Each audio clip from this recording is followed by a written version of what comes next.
Yeah, this is about to be funny as hell. Judge Joe Brown and Judge Mathis are going at it. The judges that were on TV that I remember turning on when I was in college, when I would get on from class midday, get out of class about 12:30, turn TV on around 2 o'clock. One of these brothers was gonna be on. It was gonna be some fairly entertaining TV. You knew you didn't have to turn on cable when Judge Mathis and Judge Joe Brown was on. So fast forward 25 years, these brothers are at each other's neck, and it is hilarious. It is hilarious. So what I'm about to do is I'm about to break down how that's all came about, and then we're gonna talk about where this is going. Okay. In the meantime, hit the like button. Go subscribe to my other channel, Incense and Ashtrays. Um, Andre, Miss Berta Bell's grandson, called me today, and he let me know that y'all salute to everybody that watched the interview with Miss Berta Bell on Lowrider History.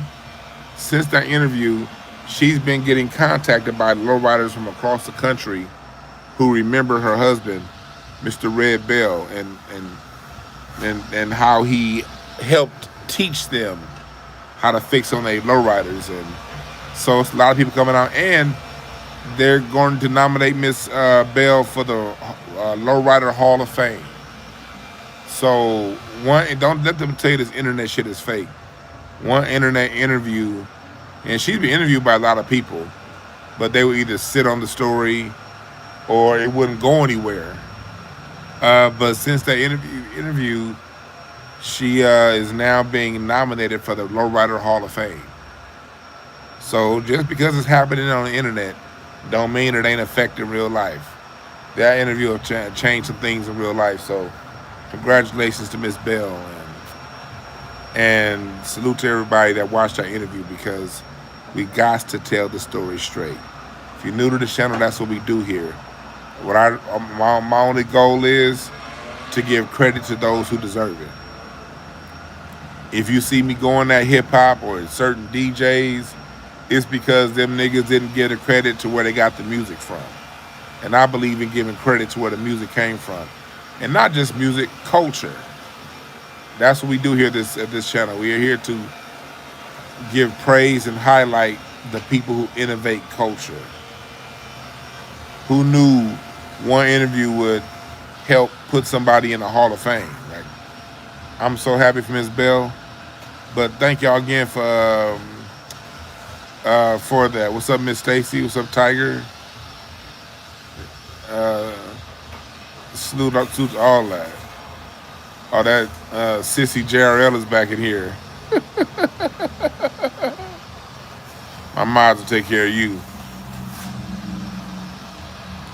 But this is dope because lowriders from around the country are now calling in, and they want to tell their story on how Charles Red Bell helped them and how they saw him doing low. Even they're Latinos hitting us up, Asians, whites, people of all races that want to give credit to Mr. Red Bell, and they want to tell the story about how they learned from him. So to all them people that was going around saying that, oh no, she's lying. Well, whoever you look up to recognizes her husband. So you can suck a COVID-19 dick, all right? So back to where we, no, JRL, if you were listening, if you took the dick out your ears, they're giving him credit for teaching them. Hey, chat room, chat. Don't kick JRL out. I want JRL to hear everything I gotta say, okay? Sorry, I was getting a call. I want them to get so mad at what I'm gonna be saying today that they goddamn stab themselves in the neck with a spoon. You dig? So now, back to what we talking about. So The topic of today is Judge Joe Brown and Judge Mathis. So let's get down to the genesis of this story. How did this all start? Well, I've been listening to both brothers for a long time. As we all know, Judge Joe Brown is more intertwined and ingrained in the online community than Judge Mathis is. Um, and I've heard over the years Judge Joe Brown throw his shots and vice versa. I've seen them throw shots at each other. Well, like I told y'all before at chat room, what did I say when the year started? Nine of Hearts year. People that are supposed to be on the same team are going to be going at it, duking it out. Come on, Hobbs. Let's go, Hobbs. They're duking it out. Appreciate the super chat, Mogul Maze.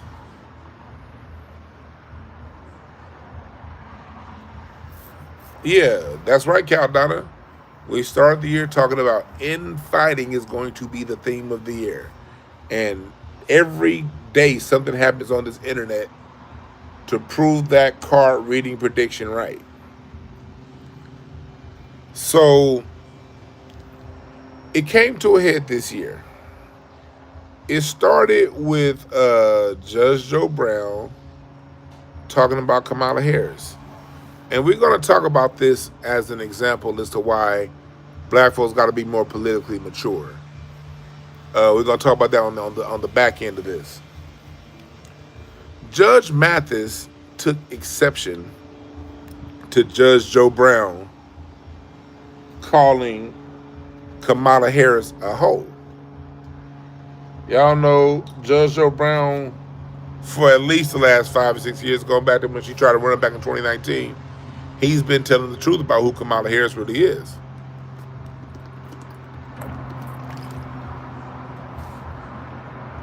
And if you've been following California politics like I have for the last 30 years, you know that Kamala Harris's name was synonymous with sucking for a job.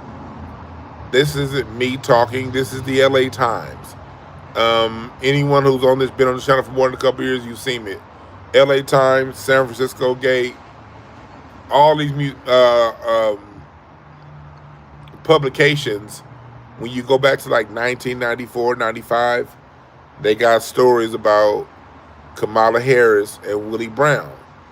Stories about from other women who are more qualified for the job getting passed over because Willie Brown's girlfriend, Kamala Harris, was getting these jobs. And she, for the most part, got promoted allegedly through the California freak system.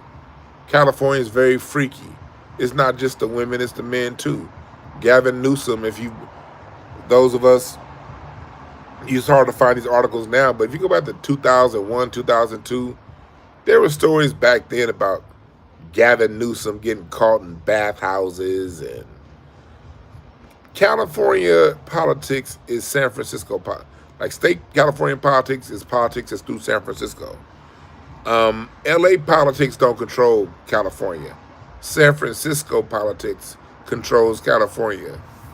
That's why Newsom from up there, Pelosi from up there.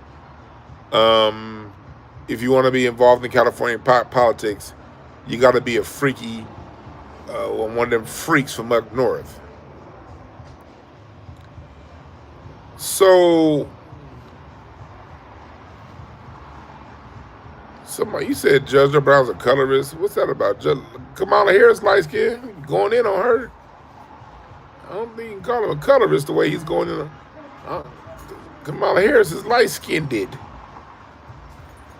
Can't say that. He done gave her more hell than any black person I've ever seen. But no, this ain't a bad look for the elders. Look, people fight. Black people get over all that. It's a bad look shit. So the fuck, no, it ain't. No, it's not. It's just human nature. Old people fight. People fight. That's just what it is. White, black. Look at politics. Man, goddamn, Thomas Jefferson and what's his name fought to the death. Al Smith and Rockefeller. Al Smith and not Rockefeller, what's his name? Who was the Roosevelt in New York? Al Smith and Roosevelt. Roosevelt ended up becoming president, but Al Smith, the former governor of New York, and Roosevelt, them motherfuckers fought and did all kind of crazy shit to each other till the end. Man, if two old niggas is battling, two old niggas is battling. It ain't got shit to do with us. These white folks that don't like us ain't gonna like us anyway. These people who think we monkeys, they gonna think we monkeys anyway. Don't be going around carrying that guilt because two old niggas want to fight. That ain't your guilt to carry. Let them old niggas battle this shit out and let us talk about it. That is not your guilt to carry. Calm down. You're right, Dexter. If people don't fight, how we get things straight? Fighting is a part of life. It just is what it is.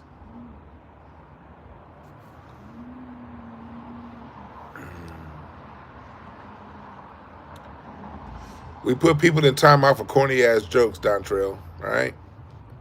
Now next time, be funny. Because if your next joke ain't funny, you're out of here for 86,000 seconds.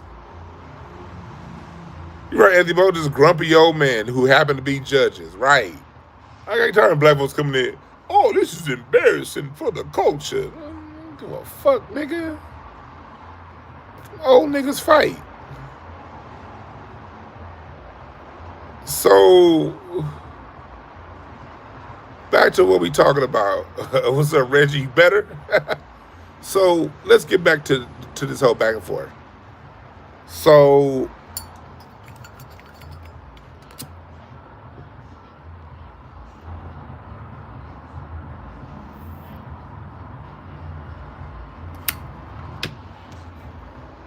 Judge Joe Brown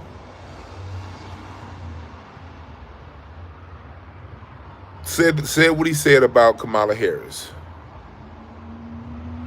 And Judge Mathis took offense to what he said about Kamala Harris.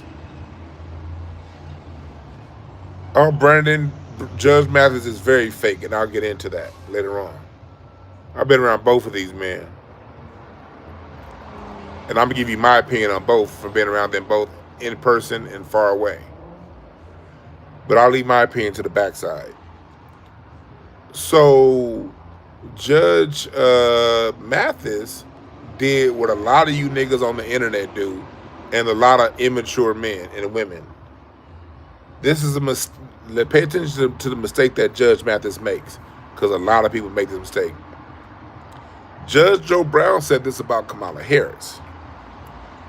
Judge Mathis then jumps in and says, well, if he said that about my wife, he couldn't. I would love him to say that about my wife. Yeah. He didn't say anything about your wife, Judge Mathis. He was talking about Kamala Harris. So Judge Mathis jumps in and makes the story about himself and about his wife, when Judge Joe Brown never said anything about Judge Mathis's wife, okay? So now, Judge Mathis is now saying, you know, he's on Art of Dialogue. Art of Dialogue interview both. If you, I would encourage you guys to watch everything in depth. Go watch Art of Dialogue's interview for both Judge Joe Brown from about a month ago and Judge Mathis from last week. Judge Joe Brown said that, you know, responded to Judge Mathis saying, okay, what have he said that about my wife?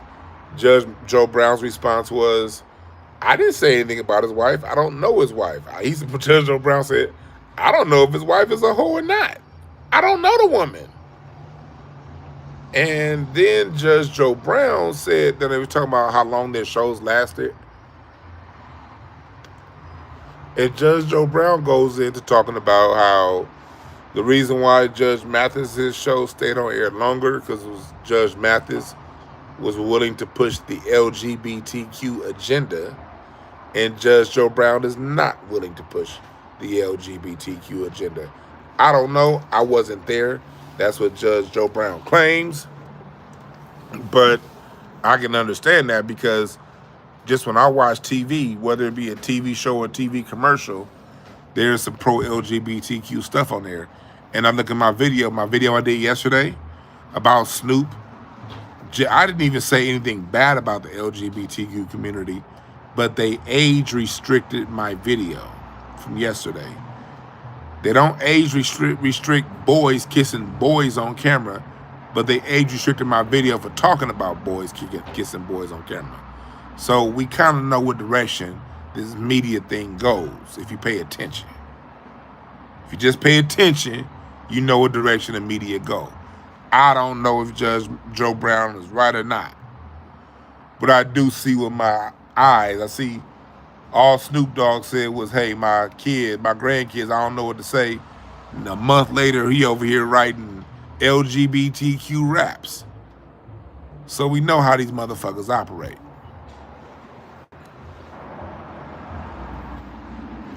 So Judge Mathis comes back and says, oh yeah, I think Judge Brown said something about, I don't know if Judge said something about his son, but Judge Mathis comes back and taking it personal again, like talking about, I don't push the LGBTQ, but my son is gay and I believe in tolerance, and I believe in tolerance and justice for all.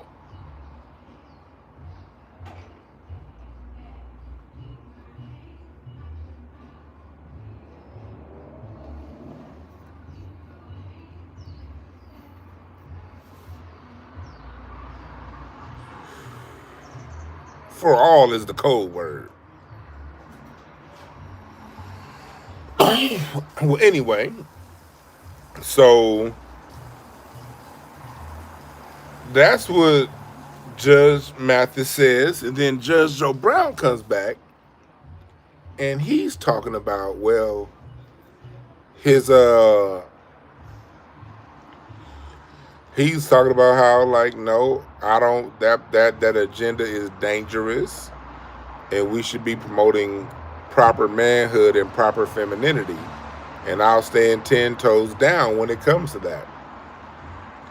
That's Judge Joe Brown's point of view. Judge Mathis then goes in and takes it to another level, and he says that I have friends. You know me, I'm from the streets, and I had somebody in Memphis saying they saw him, and I was like, nah, brother, don't do nothing to the brother. But Judge Mathis is literally on Art of Dialogue, sticking his chest out, puffing his chest out, talking about how he got people in the streets. And I'm like, nigga, ain't you a judge? The fuck are you talking about? Which Judge Joe Brown replied, because he got offended. And I agree with Judge Joe Brown said on this. Judge Joe Brown talked about Judge Mathis. Judge Mathis talks about how he was in a gang growing up, and he went from gangs to being a judge and going to jail and yada, yada, yada. Judge Joe Brown said, look, man, anybody who's a gangster punked out. That's what Judge Joe Brown said. He said these people going around as claiming gangster this and the gang members were punks. You know how Judge Joe Brown talk. They're the ones who punked out. We all grew up in the inner city around gangs. But those who choose to join and participate, they the ones that punked out. To Judge Mathis's reply was, I don't know about all that. That's just the environment I was in. I was in that environment. And I just was a product of my environment. Talking real slick. And so basically you get the gist of the back and forth between the two. All this shit started over a dusty ass Democrat and dusty ass party politics. You got two black men fighting, and the fight started over Judge Mathis. It's always these Democrat niggas putting himself, well, if he said that about my wife, nigga, he didn't say a goddamn thing about your wife. Kamala Harris ain't your wife. And Kamala Harris would not have wanted your Detroit teal suit wearing ass, Judge Mathis. Jay Day said crashing out of her bed when it's crazy work. Right. Right.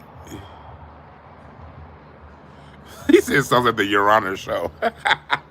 You niggas in the chat room were funny, dog. Chat room, I'm not ignoring y'all. I'm just not looking at y'all because y'all be saying some funny shit. When I say funny, when I be reading what y'all talking about, I get distracted. I'm not being rude, chat. Salute everybody in the chat. It just, sometimes y'all be reading shit, I be like, and when I laugh, I'm goofy, I'm silly. I lose my goddamn train of thought. I don't take notes. I talk off the top of my head. And so, Spirit Water said he's surprised Mathis didn't call Judge Joe Brown a crackhead. Right, he is always calling somebody a crackhead. Yeah, Miss Pamela Detroit Emerald Green. So, what are my thoughts on? So, you guys got the breakdown of basically, the gist of basically what this is all about. What's my take? What's my point of view? Let me break my point of view down on this. I think that, what I mean? I think that, Judge Joe Brown's a legend. I love Judge Joe Brown. Do I like some of the things Judge Joe Brown has been saying the last couple of years on the right? No. I don't agree with his point of view on Charlie Kirk. I don't agree with a lot of things Judge Joe Brown has been saying lately. But I also get it. It's natural as you get older to get more conservative. That's just the natural way of life.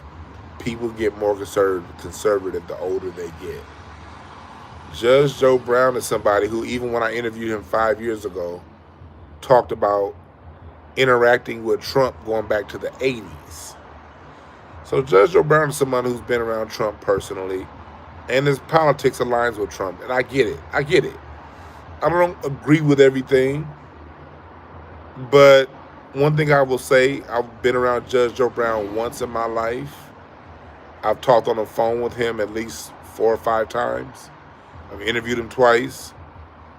One thing I got to say about Judge Joe Brown is he's very straightforward. He's very matter of fact. And he knows how to have respect for differences. He says what he means. He's going to stand 10 toes down at what he says. And he's not going to back off what he says just to make you feel good. So, but I'm the kind of person, I'm secure within myself, so I don't mind being around people like that.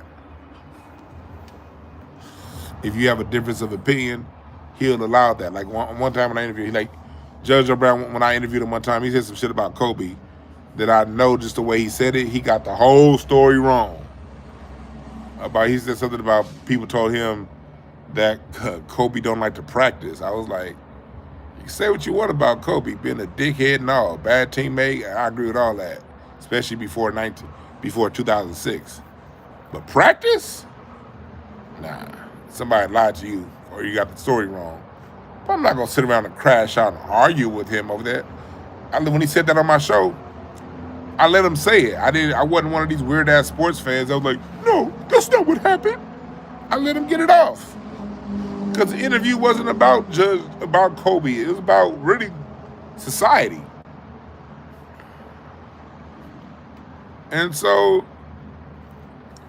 I don't agree with Judge talks about Michael Jackson and I don't agree with none of that shit.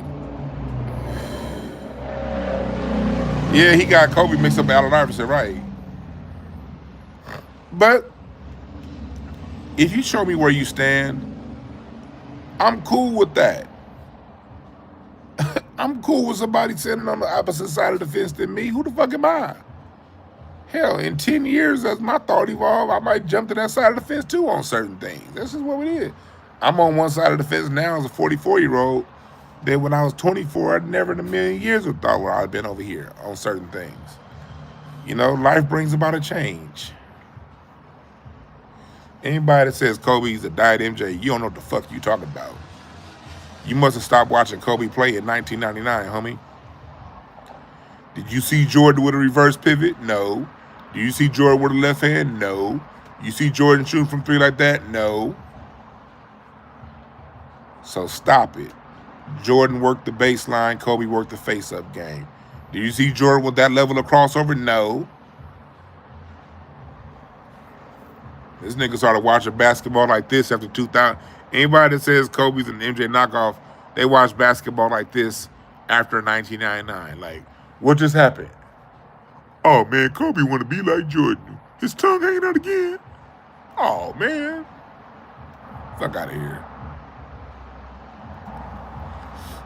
Yeah, that's right, Reggie. Reggie like, man, get that dumb shit out of here. No disrespect to you, brother, but you're totally wrong. You just don't know basketball. But back to what we talking about.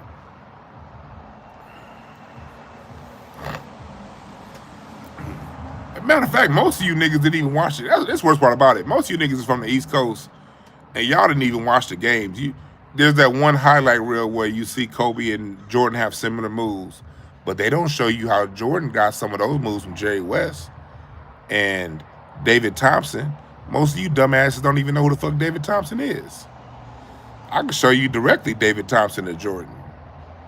Some moves just belong to the game. The fadeaway, certain moves, some moves just belong to the game. Jordan didn't invent the fadeaway.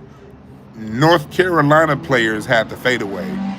Rick Fox, Rasheed Wallace, you go down the line. That was the Carolina fadeaway that Kobe mastered. Jordan mastered it. That's the Carolina fadeaway, not the Jordan fadeaway. But you dumbasses wouldn't know the difference.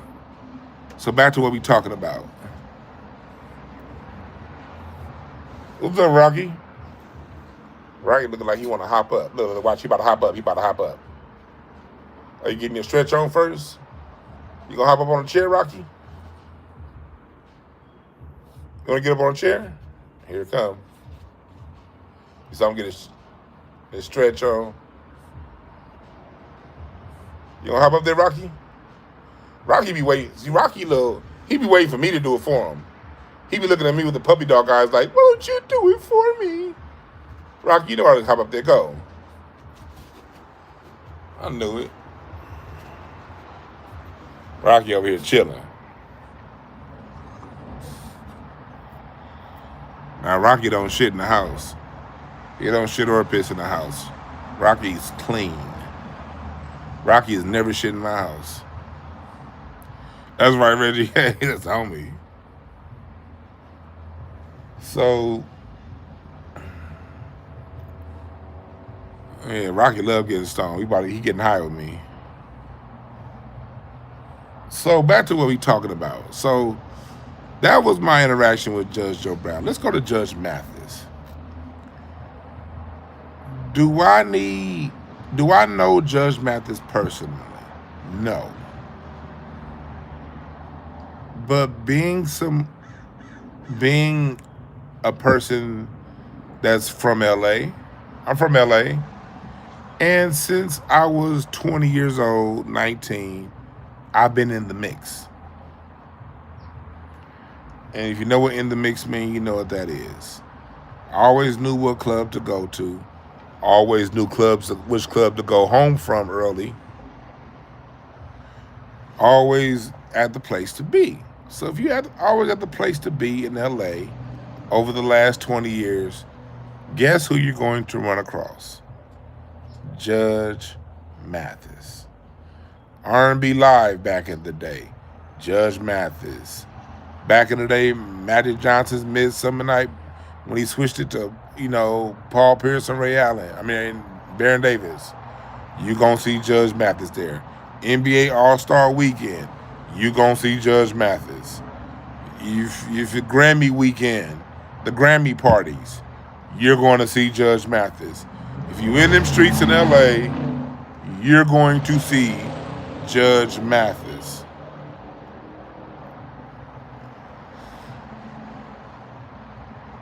Reggie, hit the like button. We got 135 people in here. Welcome back, Ronald Hazley. We got 335 in here, only 144 likes. Make sure y'all hit that like button. One thing about Judge Mathis is he was going to be out in his Detroit colored suits.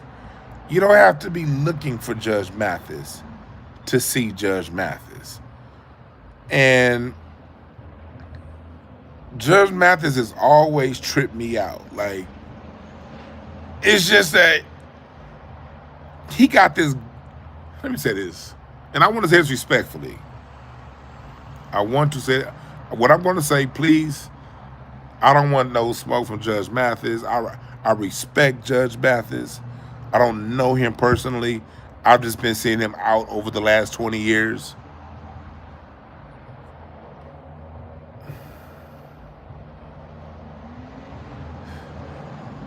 But there's something about him that's just greasy. Ladies, I know y'all, fellas, I know what y'all know what I'm talking about too, but the ladies really know what I'm talking about. Y'all be around nigga, you just feel the nigga just greasy, like, man, this nigga, no, you just gotta, when you around him, you're like, something about this nigga just greasy. No, not weird. He ain't weird. I won't call him a weirdo. No, not weird. He look like, he's very, socially in command. He's tall, always dresses well, speaks respectfully. He has very confident body language. Yeah, truth to secret, like shady. Some people just like, but he's a judge, so he ain't trying to steal from you. Like, he don't have to steal from you vibes. It's just the vibes of, like,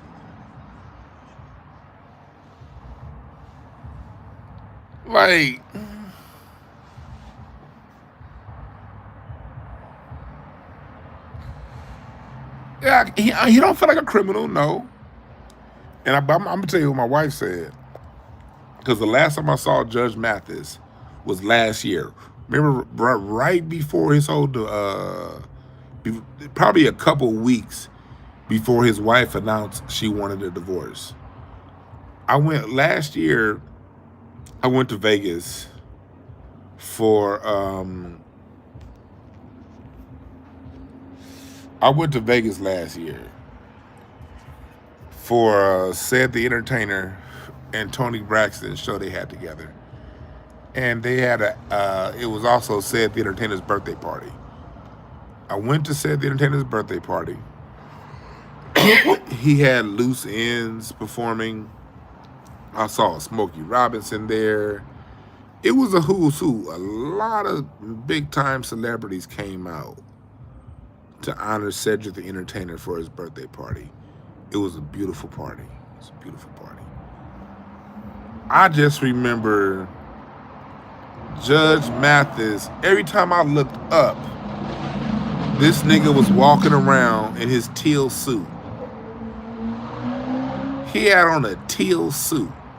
I mean, the first year of the Jacksonville Jaguars, Mark Brunell colored teal.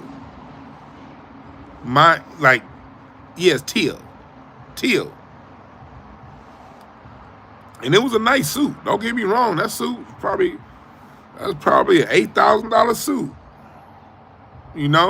Probably a $2,000 shirt under it. It probably had some $2,000 shoes on.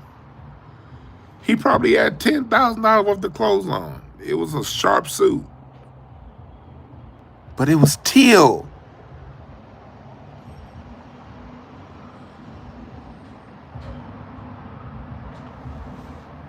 And my wife looked at him like, man, he look like he hoeing right now.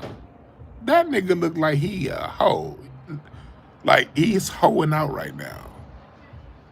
Because every time you see him, Judge Mathis look like that. Y'all know how it is when you around that old nigga that got money and he willing to trick it off on all the young gals.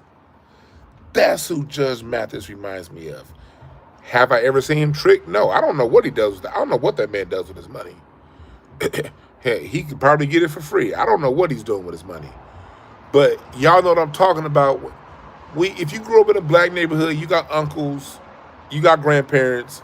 Y'all know them old niggas that got money in their pocket and they trying to they wouldn't he look like he paid what he weighed. That's all I'm trying to say.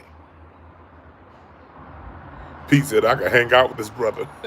Yeah, I'm not trying to diss him. Like, look, I don't have any. Look, you got the money. You got women out there who need the money, and it's up front. It ain't necessarily no pimp. He ain't no pimp or nothing like that. But if that's that's just, look, it's a mutually beneficial relationship. It's a lot of women who got on their feet because they had an old sugar daddy. I'm not here to diss sugar daddies. If you a sugar daddy, you a sugar daddy. I don't see nothing wrong with sugar daddies.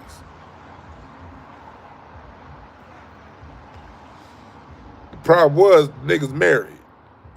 And I remember about so the next so I didn't so the next day after Said's birthday party, all I heard was I was talking to somebody. I was talking to this one actor. I'm not gonna mention the actor's name. But he walked up to him. It was like, and mind you, I'm standing right here. I'm standing right here. I'm talking to another actor, not even a famous actor, but I know the brother. I'm standing right here. Judge Mathis walks up to him like I'm not standing there. Hey, so you going to that barbecue tomorrow? I'm like, barbecue? It's a barbecue tomorrow? And I looked at him, and I leaned over to the homie, to the other homie that was sitting right here. I said, I didn't know it was a barbecue tomorrow. But that nigga dressed like he going to a barbecue tomorrow. Some old niggas just look like they on the way. Y'all know what I'm talking about. Some niggas just look like they going to a barbecue tomorrow. Like, you going to that barbecue tomorrow? And what it ended up being, Said and Anthony Anderson, they had like a barbecue sauce that they're launching. It's out now. Back then they were launching it. And there was a barbecue at some spot. And I ended up going to the barbecue the next day. And when I went to the barbecue the next day, I wasn't planning on going because I was about to drive home from Vegas. I'm in Crocs and a t-shirt and some shorts and a t-shirt. I'm in Crocs. I ain't thinking about going I'm thinking about driving home to LA in these Crocs. But it was like last minute, like, fuck it, let's go. And I saw him there. And all the little young hotties was out. And he was looking at all of them. And then, like, 2 weeks later, or a month later, not too much longer after that, his wife announces that she's filing for divorce. And I looked at my wife, and we looked at each other, was like, we just saw this nigga, and that nigga looked like he was willing to give some change for the young ladies to do something strange. You dig? Oh shit, I got Kendall in the chat. Kendall, did I not call you? Kendall, y'all asked Kendall in the chat. Me and Kendall had this conversation probably the next day. I called Kendall. I was like, Kendall, this nigga Judge Mathis is this nigga funny. I don't know if you remember that, Kendall. I just kept saying, I think I told you too, Reggie, in the chat. I just kept saying, man, that nigga Judge Mathis is funny. He's funny to be around. It's just like, y'all ever be in a room and you see somebody work in a room and you just sit back and laugh? Like, I ain't judging, it's not good or bad. But if you've ever been to a party or been to a shindig, Kendall, you remember, yeah. And you just sit back, and certain people, if those of you who like to people watch, you know what I'm talking about. When you sit back and you're at a social gathering, there's always that one person that catches your eye. There's that one person, that one or two people that just catch your eye. And you just kind of look at them like, that nigga funny. Like, they don't say nothing funny. They don't do nothing funny style. He ain't never been disrespectful to me. He's never been wrong in any way. I don't have any issues with Judge Mathis. Yeah, he said, shares that. He carries that 70s Mac Daddy energy, right? He said goofy, cool in a bright ass suit, thinking he's slick. Yeah, it's just like when you see him, you just kind of laugh. You be like, that nigga funny.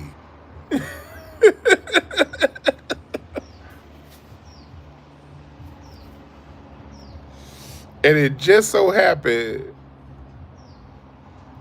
of not too much later, his wife files, and I didn't. And I saw, I heard the heartbreak in that man's voice when he was talking about it.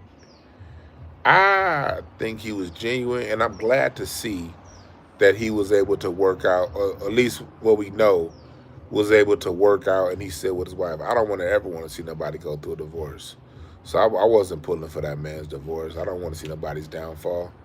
You know, I'm glad to see that he was able to work out the situation. But I ain't never seen that woman. And I probably seen Judge Mathis well over, and he probably wouldn't even recognize me because when I go out, I'll be sitting back in the corner. I don't really work rooms when I go out. I say what's up to the people I know, and I sit back and people watch after that. When I come in the room, that's when I work the room. When I come in, say what's up to everybody, and then I go sit my ass right in the corner and observe everybody else. Especially like when I'm in a Hollywood setting. Y'all gotta realize, man, I'm from LA, not Hollywood. And that's probably where me and Judge Joe Brown get along. Judge Joe Brown is LA guy. He was raised in LA. South Central LA. And if you raised in LA, you look at that Hollywood shit different. The Hollywood shit isn't comfortable. You feel the fake. You know, you feel the, like, Hollywood is, I'm 44, and it took me a hypno session with Kendall to help me get over my distance from people when I go to Hollywood. That was actually one of my, if full disclosure, that's why I'm always recommending Kendall to you guys, because I know how much great work she's done with me. And one of my issues was I just don't feel comfortable in Hollywood around them people. I don't. I didn't. I do now. I do now. But 4 years of pre-pandemic,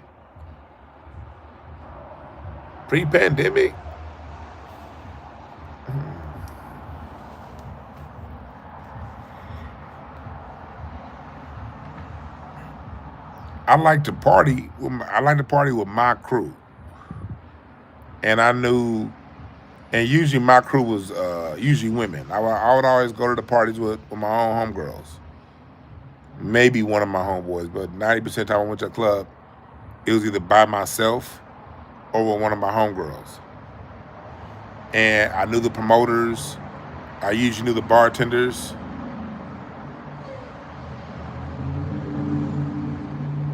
And I would just go in and get in for free, skip the line, and get free drinks all night. Hand the bartender $20, $40 for a tip, and drink all night. That's my relationship with the parties in Hollywood. But when it comes to the people, the celebrities, I would never rub elbows with the celebrities. I would be around. That's why I've been around Judge Joe Brown so many times and never talked to him. Because especially at R&B, he's always at R&B Live back in the day. I used to love going to R&B Live for the music.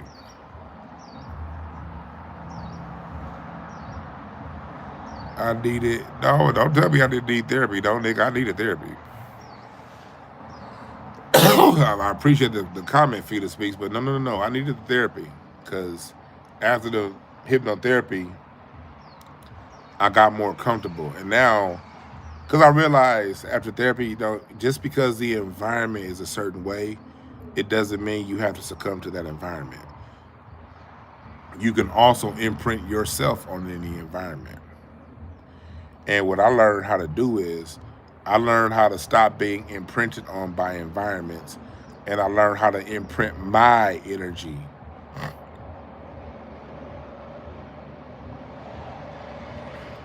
on the environment. That's something I've had to learn recently. Josie, you say, You notice that about me? You always see you and your wife come toward you and say, "What's up?" Hell yeah. You say, "All right, no, I notice when I see y'all coming up." Yeah, I keep my head on the swivel. I keep my back to a wall and head on the swivel. I see everything going on.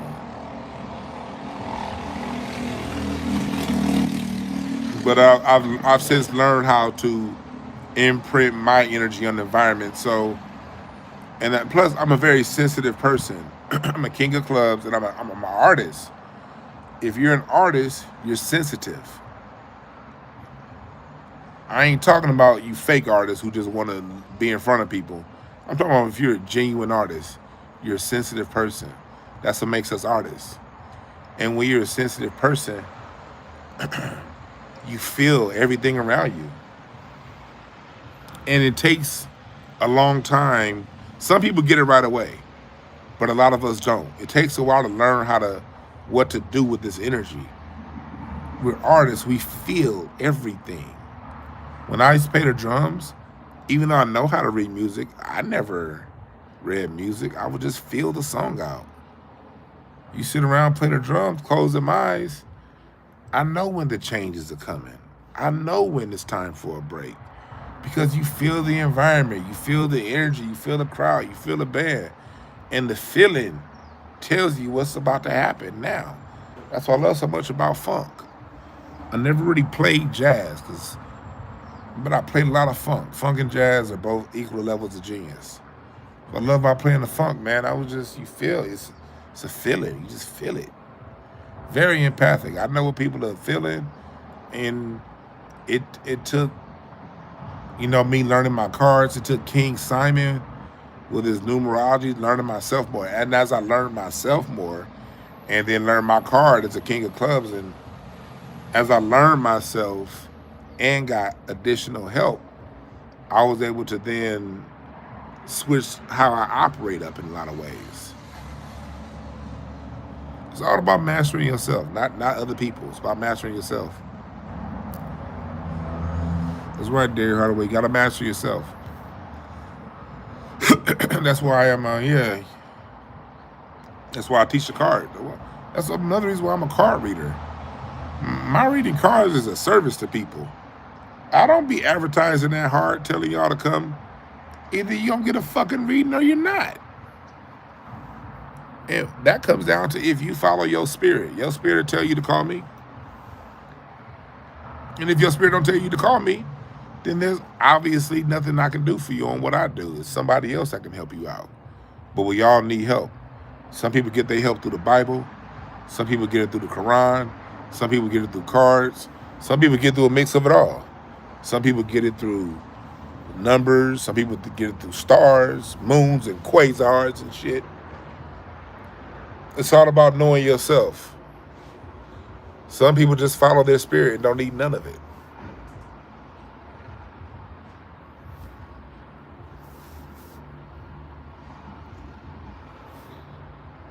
Yeah, I do teach card readings.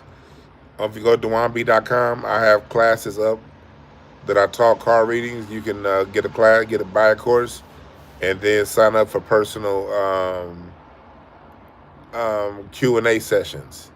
Those courses all come with a personal Q&A session.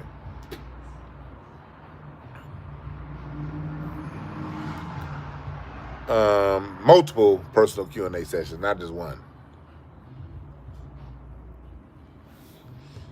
But it's all about staying solid and staying grounded in your energy. And pushing your energy into the environment that you're in. That's how you change your room. Project your energy. Project your security within yourself. But the only way you can project your security within yourself is if you are secure within yourself.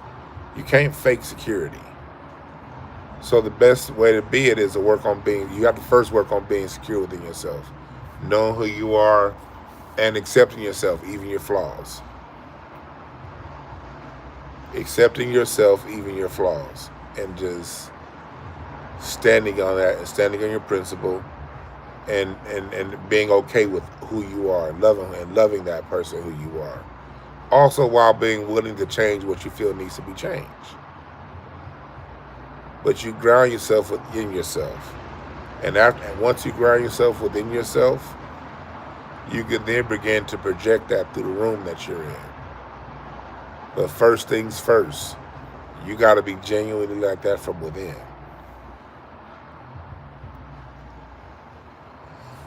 Now, I don't write jokes, I freestyle. I write down concepts, I write down things that I may want to talk about. But once I know what I want to talk about, I just go on stage and freestyle it.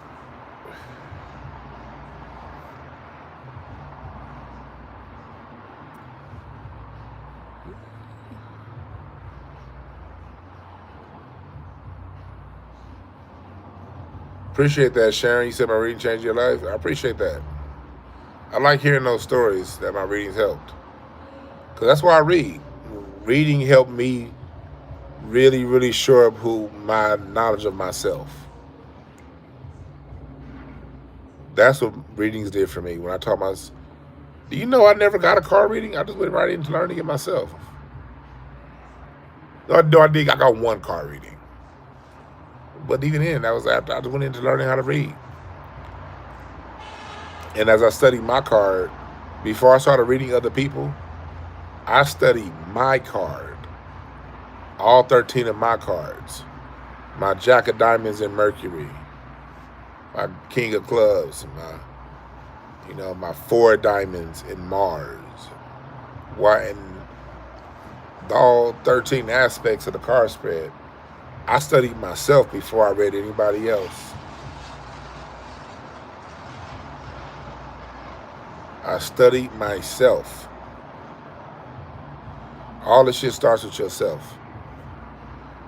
So, but going back to like Judge Joe Brown and Judge Mathis.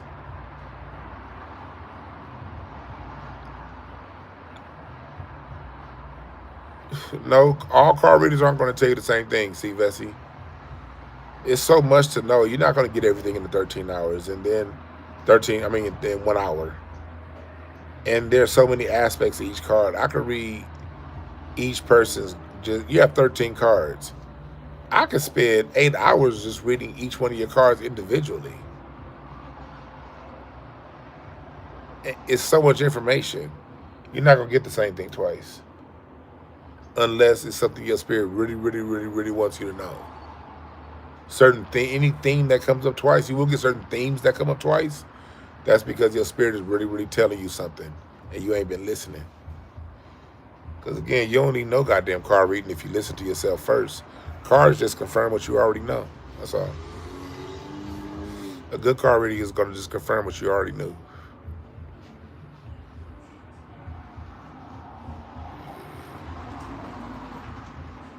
But back to Judge Joe Brown and Judge Mathis. This is ego unchecked. Both of these brothers are way into their egos. And so what I want us to do is look at Judge Joe Brown and Judge Mathis as, kind of a social experiment. All this shit's a social experiment. And you judge it by yourself, by your actions, how you move.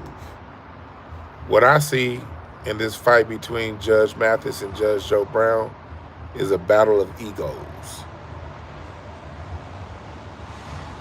One thing about the judge position, I know a judge. She's a local judge in district here in Inglewood. I'm not going to say her name, but she used to go to church with me back in the day. And I remember her when she was a lawyer. I remember her when she first went to be elected for judge. Once she got to be a judge,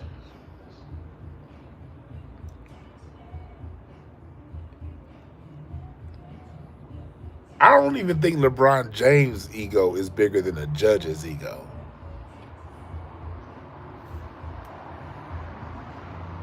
But that also comes with the job. As a judge, your judgment is the difference between somebody getting 5 years or 10 years, going free or getting locked up. paying $100,000 in child support versus $10,000 in child support. At the end of the day, as a judge, you have authority over the course of people's lives.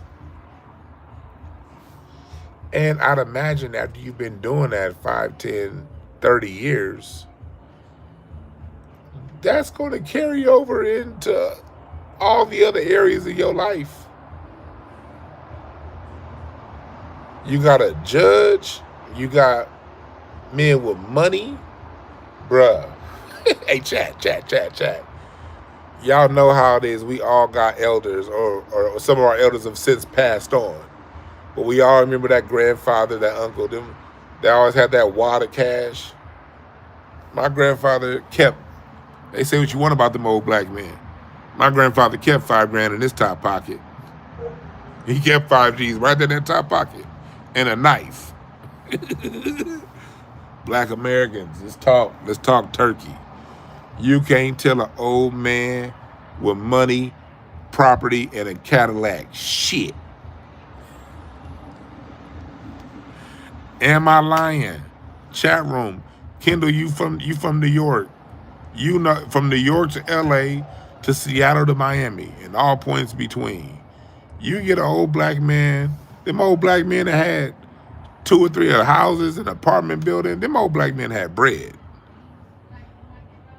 If they have bread and they got Vogues on their Cadillac or they drive a Lincoln, you can't tell them old niggas shit. I remember my Uncle Doug he's a retired janitor, plant manager for the LA Unified School District. Man had like 3 houses, 2 girlfriends and a wife, and a Cadillac. Uncle Doug used to have a glass of Hennessy in one hand with 2 cigarettes. Uncle Doug would smoke 2 cigarettes at a time, 3 cigarettes at a time sometimes, and then hit the blunt. That's what you do, 2 cigarettes and always hit the joint. They do blunts. Hit the joint when it came by. I remember being amazed at Uncle Doug. When my dad, Uncle Doug lived 2 doors down from my grandparents. And my dad would always be at Uncle Doug's house while I'd be at my grandparents. And he would never really let us come to Uncle Doug's house. Like, nah, that was when the men was doing what they did. But every now and again, my dad would let me in Uncle Doug's house. And I remember this like 1987, 88. I'm sitting there in amazement. They were there playing Cameo. Uncle Doug had a beer on one side, Hennessy. I think it was Hennessy. My dad said, I just remember a brown drink. My dad told me if it was a brown drink, it was Hennessy. That's what Uncle Doug drank. He had a glass of Hennessy on one side, a beer on the other side. I remember him having 2 cigarettes, one in his mouth, one in his hand, and then when the one gets to be a short, right before that short goes out, he grab another cigarette, light the short one with the long one. Now he got 3, and then he take the one out of his mouth, put it in the other hand, and he be holding the dominoes at the same time while Uncle Doug was holding the cigarettes. Then slam that motherfucker, pick his drink up, drink it. The joint that come by, he hit that motherfucker, pass it, still got 2 cigarettes in his hand. Now I'm gonna hit the beer.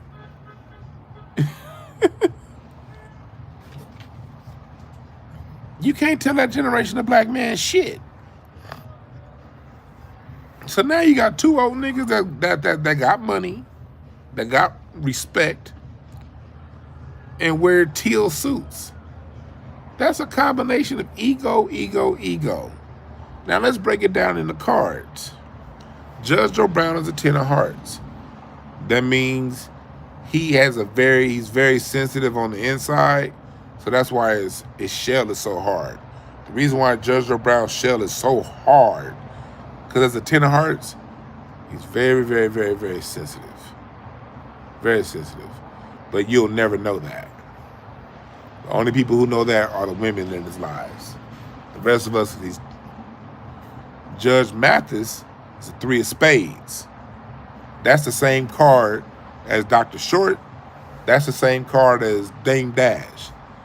3 of spades don't mind talking a little bit of shit. Every three of spades I know talk some shit.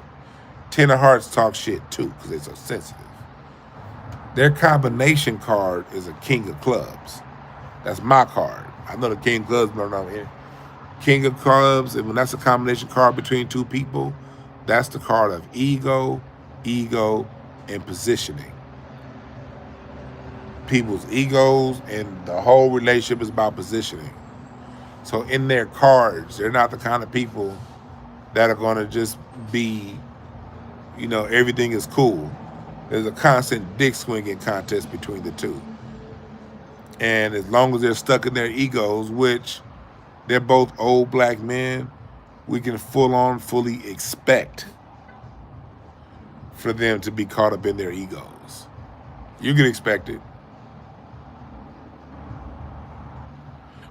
Edward said, that's not an uncle, that's a legend. Yeah, Edward Stewart, that same Uncle Doug. Uncle Doug had a wife and two girlfriends. The same Uncle Doug I told y'all with the cigarettes and the weed, his wife's name was Miss Lily. And on Friday nights, when they would be playing dominoes, his wife and two girlfriends would all be over the house. His wife had the house, Miss Lily, but one of his girlfriends, he bought her a condo near the school that he worked. So he would stay with her during the week, and he had a son with her. So he would stay with her during the week, which was right around the corner from the school that he worked at.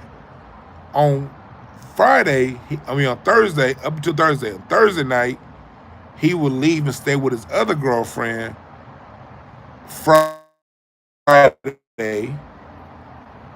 night, and then Saturday be back home with his wife. That was Uncle Doug. This was normal to me growing up. He wasn't hiding shit. I knew all of it. I just remember my mom would always be like, that nigga ain't shit. My mom be like, how he have a wife and two girlfriends? But, and my grandfather hated her. My grandfather be like, that goddamn gigolo, he ain't shit. Meanwhile, my grandfather had all kinds of girlfriends on the side cheating on my grandmama.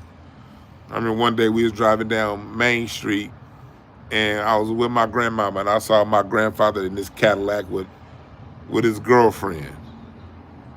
And he didn't even see my grandmama looking at him. Them old players was something different back in the day.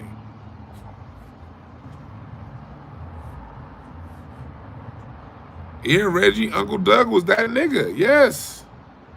And he raised his son to be a lawyer. Let's take it there. His son turned out to be a lawyer. All right? And all three women were with him. One of them died his girlfriend died in like the early 90s. His wife died. The other girlfriend died in 2005. And his wife was with him until he died. Yeah, he had a Cadillac, and Reggie, and he had curb finders on his Cadillac. You remember the gold curb finders?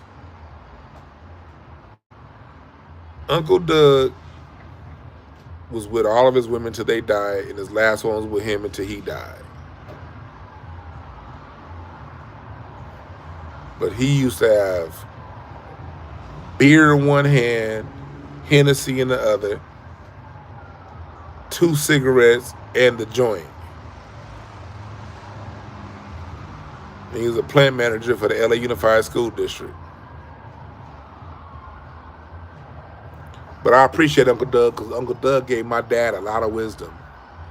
A lot of the wisdom my dad gave me came from Uncle Doug. My dad didn't follow Uncle Doug's footsteps. My dad, was with my mom. My dad's still with my mom. I was with my parents yesterday. My dad would look at Uncle Doug and be like, I can't do it. You remember that time? He was like, man, I also see some of the shit that nigga go through too. My dad be like, fuck that. But he did give my dad a lot of advice that my dad passed down to me. So a lot of the wisdom that I give y'all, a lot of it comes sometimes directly, but most of the times indirectly from Uncle Doug. Because my Uncle Doug gave my dad the game.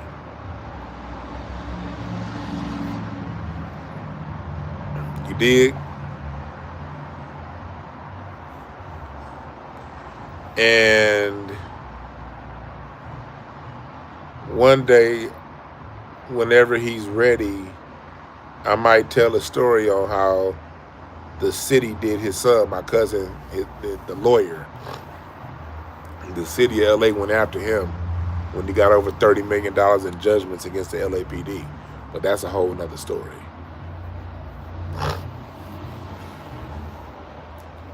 And Uncle Doug raised a lawyer. A lawyer that taxed the LAPD for over $30 million in settlements. And USC for a bunch of settlements. And so, but anyway, back to Judge Mathis.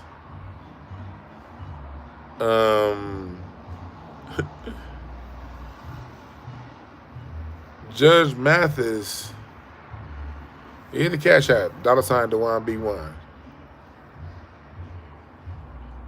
Another part of their back and forth is, I watched, go and subscribe to The Real Dana. She interviewed Judge Joe Brown in the last day or two. She just released another interview this morning with Judge Joe Brown's response to Judge Mathis. Go watch the Judge Mathis interview on the Art of Dialogue channel. Also watch Judge Joe Brown's interview on Art of Dialogue. Watch Judge Joe Brown's interview on Art of Dialogue first. Then watch Judge Mathis's interview on Art of Dialogue. And then watch Judge Joe Brown's interview on the Real Dana channel that I think was released this morning. That'll give you the full breakdown of what's going on. I'm just summarizing it for you. But if you want the details, I recommend you go watch the full episode of the show. Yeah, Dana with Data, she's cool. She called into the Star Report. I like what she does. I like what the Real Dana does.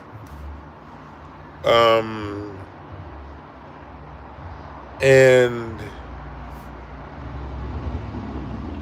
yeah, y'all make sure y'all subscribe to her channel. And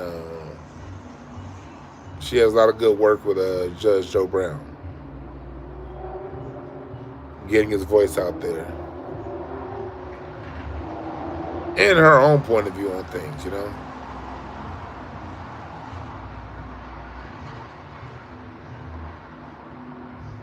Everyone's like, I do a whole episode about my uncle. Uncle Doug was a player. And Uncle Doug, this is some of the wisdom that Uncle Doug gave me through my dad. And it was always, don't start shit with people, man. You never know how far people are willing to go to prove their point. That's why you don't start shit with people. You might just want to get a couple rocks off. They want to kill you. Leave people alone. And I'm going to give you another story from Uncle Fred. I should probably call, Uncle Doug isn't my blood uncle. He's my brother's blood uncle. He's not my blood uncle. But he was the man that lived down the street from my grandparents, where my dad was raised. So my dad, he's really my dad's uncle because he's an elder. He passed away about 6 years ago, and he was in his mid-80s when he died. But he was my dad's elder. So my dad growing up in the 60s and the 70s, Uncle Doug was the man down the street that all the kids, my dad was the kids. My dad, my Uncle Mike, his friend, cousin Fred, George, all them Like Doug's house was a meeting spot. And so all the people my dad's age would be around Uncle Doug, who's a generation. Uncle Doug was my grandfather's generation. Well, just younger. He was younger than my grandfather. He was my grandmother's generation. He was the same age as my grandmother. So he was the older generation. So look at him as more of a grand uncle. His nephew, cousin Fred. Oh my God. I miss, rest in peace, Fred. We had the same birthday. Do y'all know Fred and my dad, they both learned karate from Chuck Norris. They started learning karate from Chuck Norris in 1970, 71. This is before Chuck Norris got into the movies. Chuck Norris had a karate studio over on Wilshire. And my Uncle Fred and my dad went to Chuck Norris's karate studio to learn karate. Well, a few years later, this man named Jim Kelly comes out. And you know, Jim Kelly got the afro. He's smooth looking. All the ladies like them. My cousin Fred used to love to fight. He loved to fight, like loved to fight. My Uncle Fred was only a brown belt. And he chased Jim Kelly around LA in karate tournaments. Jim Kelly's a black belt. My Uncle Fred would enroll in whatever tournament Jim Kelly was in. My Uncle Fred would enroll in that tournament because he wanted to whoop Jim Kelly's ass because he was a pretty boy. That was my Uncle Fred. My Uncle Fred just didn't like him. And I asked my dad, like, what was up about Uncle Fred and Jim? Like, I was like, did Jim Kelly do something? He was like, no, we never even met Jim Kelly. But Uncle Fred just wanted to fight him because he just liked to squab. This is the same Fred that used to work for the RTD. He was a bus driver. And he was driving a bus. Some Mexican lady got off the bus and threw a soda can at him. Uncle Fred parked the bus and whooped her ass.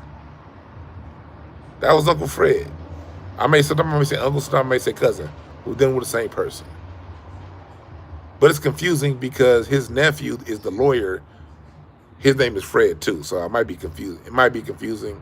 If you're confused, I'm sorry. I got a lot of Dougs and Freds in my family, on that side of the family. Got a lot of Dougs and Freds, so it can get confusing. This is older Fred. I'm going to call him older Fred, okay? There's older Fred and young Fred. This is older Fred. Older Fred parked the bus and whooped her ass. And older Fred he whoop anybody's ass.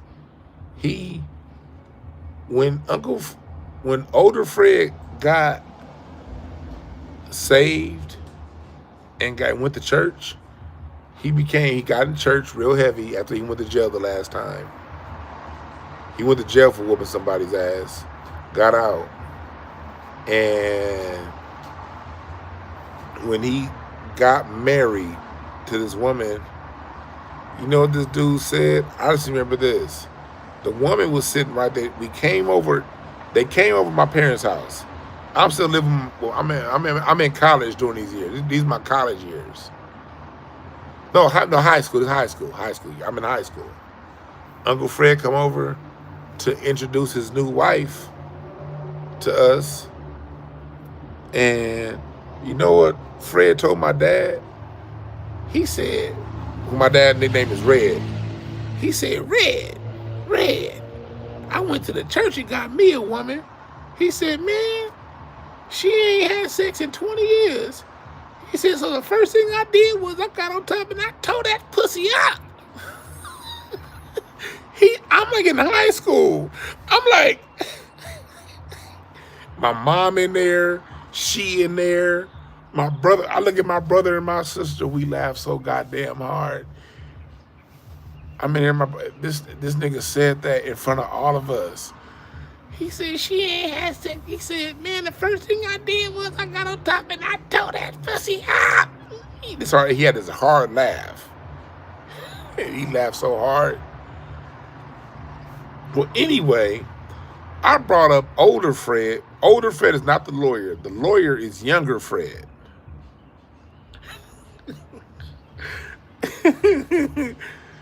This same Fred, when he got into church, he came upon hard times. Mind you, he's an assistant minister. He's an assistant pastor. So he goes to the head pastor. He's like, look, I'm down on my luck. I know I've been tithing every week. I just need some money to pay some bills. Well, the pastor said, you're not getting no money. This is to the Lord. And the story goes, he got to talking real shit, like you ain't, like smug with it, like you ain't getting this money. Man, cousin Fred, older Fred, he is one of the assistant pastors. This nigga took the preacher and picked him up by his neck and put him in the wall with one hand, and in his other hand went into the pastor's pockets and was like, nigga, you gonna give me my motherfucking money? And he held the pastor up on the wall with one hand, went into his pockets, got his wallet, took the wallet, and took the money. And said, all that money I done gave you, motherfucker. He took his shit. Mind you, Fred is in his 50s at this point. This is Fred in his 50s. Same thing that with that story about him saying that he tore it up. That was Fred in his 50s, y'all. He's in his 50s. Both of these stories are in his 50s. Okay?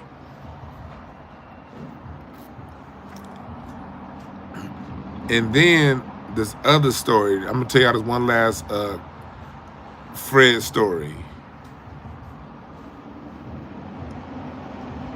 Going back to my Uncle Doug's wisdom. I started this all talking about my Uncle Doug's wisdom. My Uncle Doug said, don't ever start nothing with nobody because you don't know how far they're willing to go to finish it. Well, all this stuff happens before I was born. Well, the first part happens before I was born. The second part happened when I was like 5 years old. I was still young. Well, the story goes sometime in the early 70s. It was this dude that was around the neighborhood named Lawrence. I think his name was Lawrence. And he was talking big shit to Fred. And you don't talk shit to Fred. You don't talk shit to older Fred. You leave him alone. You leave him alone. Well, apparently he was talking shit, did some shiesty shit. And Fred told him, I think my dad told me this was like 1975. My dad said, Fred told him, next time I see you, I'm fucking you up. This is 1975. I think what it was, they were somewhere, but Fred told him, the next time I see you, I'm fucking you up. Well, 1985 comes, 10 years later. That dude comes over Uncle Fred's house, Uncle Doug's house. Fred is there at Uncle Doug's house. Everybody playing dominoes. My dad said, I just remember the aftermath. My dad said, out of nowhere, Fred get up, took off on that nigga. Started beating his ass and slammed him through Uncle Doug's glass table. And they broke the fight up. Uncle Doug asked Fred, yo, we was all going good. Why'd you fight him? He said, I told that nigga the next time I see him, I'm whooping his ass. They was like, nigga, that was in the 70s. He was like, that's the last time I saw the nigga.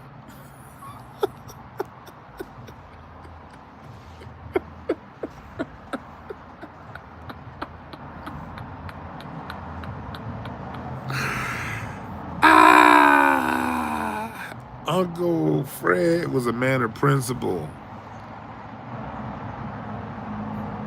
He was a man of principle. Now, his principles were shady depending on how you looked at them, but it was his principles. Nigga, we done went from bell bottoms to Jerry curls. We went from afros to Jerry curls.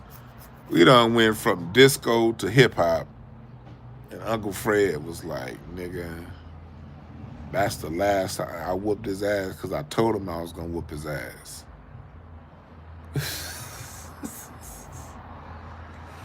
And that's why we preserve the culture here at this channel. We got a beautiful culture, man. Good and bad. Man, we got so many family stories.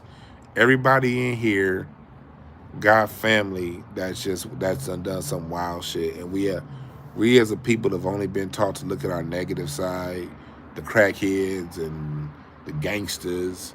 Man, the crackheads, thoughts, and gangsters do not define Black America. They do not define us. No more than the Hells Angels defines white America, or the Yakuza defines Japanese America, or triads. Everybody got gangsters and all that shit.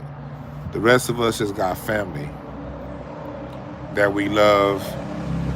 Some have done some bullshit, some have done some great things, but man, all y'all know somebody like these, like who I just, these are just, this is who we are as a family. You know, our culture, they always want to make it seem as if Black people just walking around downtrodden. Y'all got these people coming in, well, if the police pull me over, they ain't gonna know the difference between me and you. My life ain't dictated by the police, nigga.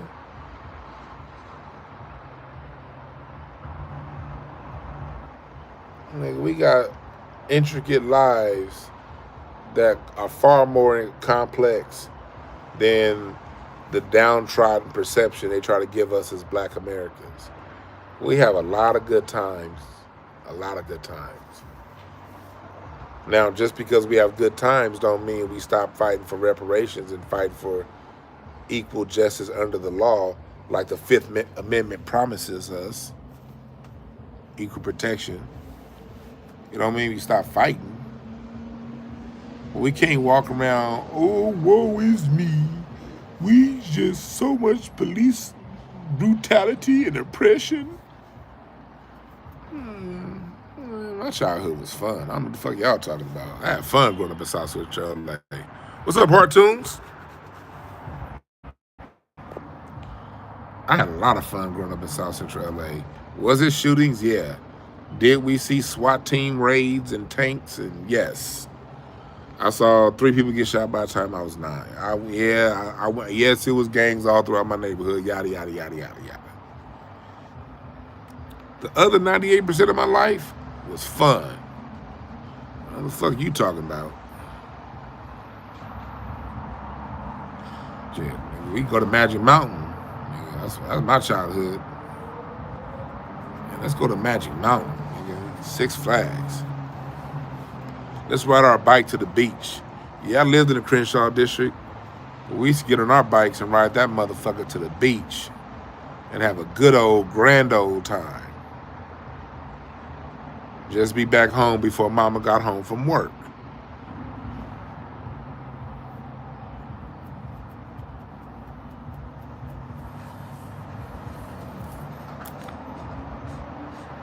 But that's what it is, going back to the I was saying about Judge Mathis, man.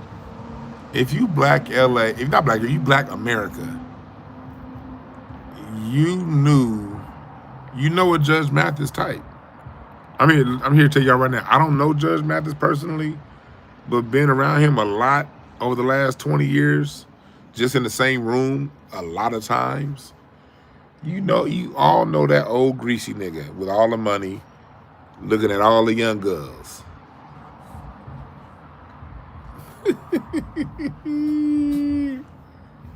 So if you just now coming in, you go back and listen earlier to me talking about Judge Joe Brown and Judge Mathis. I broke that all the way down. Yeah. What's up, Tim? Hey, what's up, Rocky? Hey, baby boy. Baby boy coming to say what's up. Are you about to jump back up there? Come on, get on up here. You about to get back up there, Rocky? Get on up there. There you go, baby boy. There you go. Say what's up to the people, Rocky. Say what's up, man. Tell the people what's up, baby boy. Them big ass ears you got. Big ass satellite dish ears. Goddamn, Rocky. You got some big ass ears, homie. You good, baby boy? Say what's up to the people. Them big ass ears. That's right.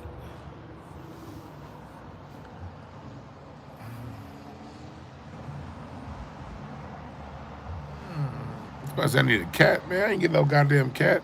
I hate cats. Cats are fucking snakes with feet. I hate cats. Cats creep me the fuck out. Cats are Halloween animals. Dogs are real pets. I'll get a goddamn goldfish before I get a cat. I'll get a pet bird before I get a cat. I get a goddamn mockingbird before I get a cat. Whoop, whoop. Nigga. Hell nah. Cats are snakes with legs. I'm good. Hell no.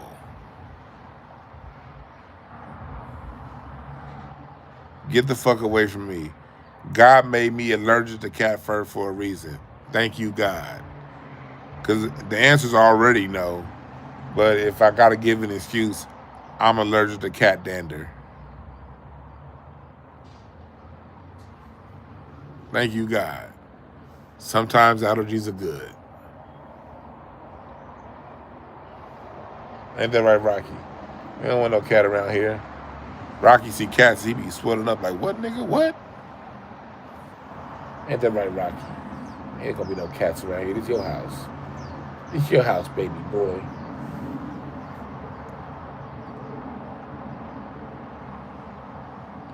Yeah. But we all know a Judge Mathis type. I told y'all at Say's birthday party, that nigga had on a teal suit. It was smooth too, I ain't gonna lie. He probably had $10,000 worth of clothes on that day. It was smooth. It'd have been a hell of a lot better in black. Or even white, cream color. You know, or brown. That shit was teal. It'd have been nice if it was blue. Navy. It'd have been a dope navy suit. No. That nigga said, move the hue over some. Y'all know how it is. You be in Canva. We got the little circle graph where blue is. You can go all the way towards the edge, and that's a darker blue. And the closer you get towards the center, this nigga said, bring that color back. Matter of fact, push it towards the yellow and bring it closer to the middle. And then the designer was like, is this blue enough? No, keep bringing it up. You want this? No, that's too dark. That's too dark. I want my shit to peacock. I want to be loud and bright. And then that shit got to 1998 Jacksonville Jaguars. Mark Brunell, Bryce Pop colored teal. Nigga, that shit got 1988 Dan Marino, Miami Dolphins teal. Nigga, that shit got 1996 Vancouver Grizzlies, Brian Big Country Reeves colored teal road jerseys. He said, yeah, that's what I want. Yeah, give me that. Yeah, right there. That's what get all the young guys looking at me. Hell yeah, Bryce Pop, nigga. You remember him? I think it was number 95 on the Jaguars back in the day.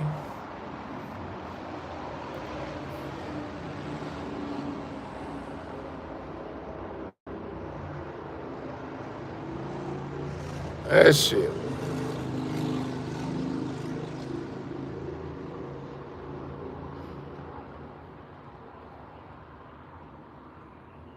Yeah, that's that Detroit shit. And that's fine. But when you come out here on the West Coast, we gonna be laughing at you with that shit. That shit gonna be funny.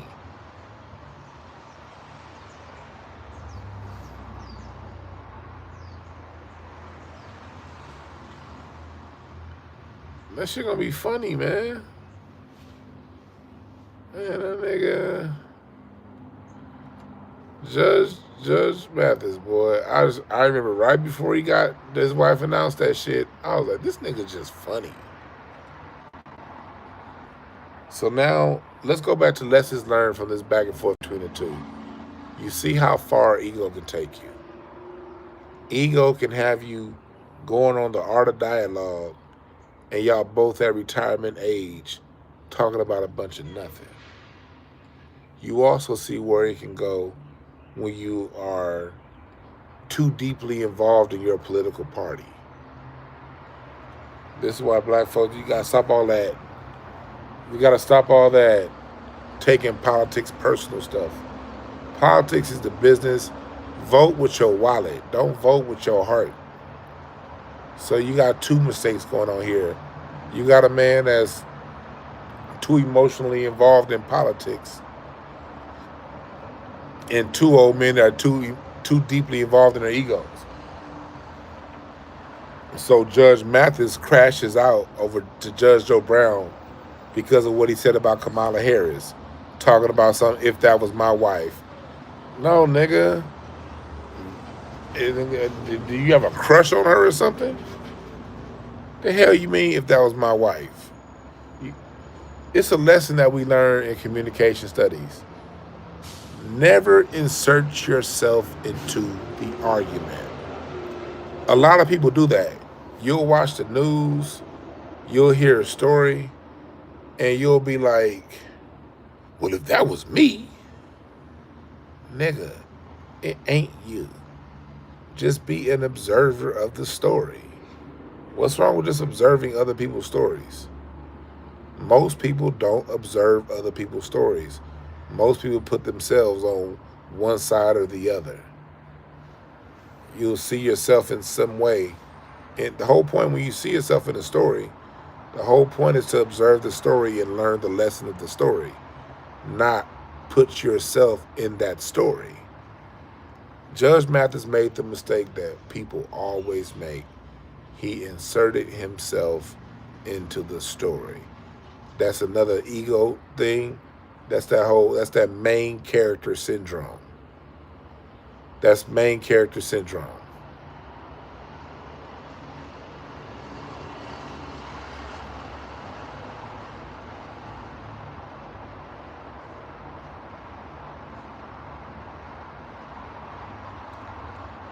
You ain't the main character in all the stories, folks. Sometimes it's your job to sit back and watch the play. And Judge Mathis inserted himself into the story.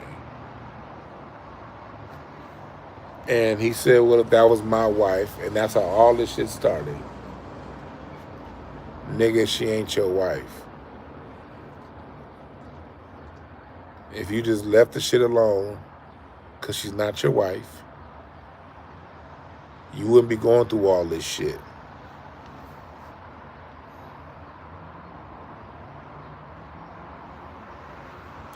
Hey, you ever try to take Willie Brown's old spot? She already got her white husband, Judge Mathis. She don't need you, all right?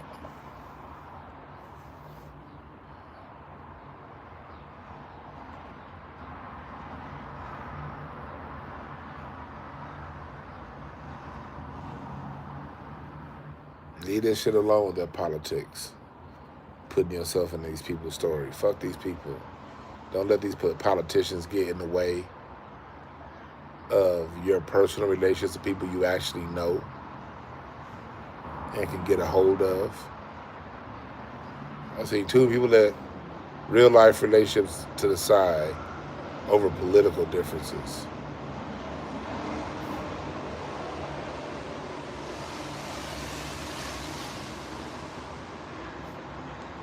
Now, main character yeah, you're the main character in your life. The main character syndrome is putting yourself in other people's lives. Everybody got their own life to live, and you have two people having, and one person talking about somebody else and it doesn't involve you. If you put yourself into that, that's a problem. That's their story. I'm the main character of my life, but when I go to the movies, it's my job to watch the movie. I'm no longer the main character when I decide to turn on the TV show. I'm no longer the main character when I decide to watch football or basketball. It's their turn to be the main characters, and I'm going to watch and observe.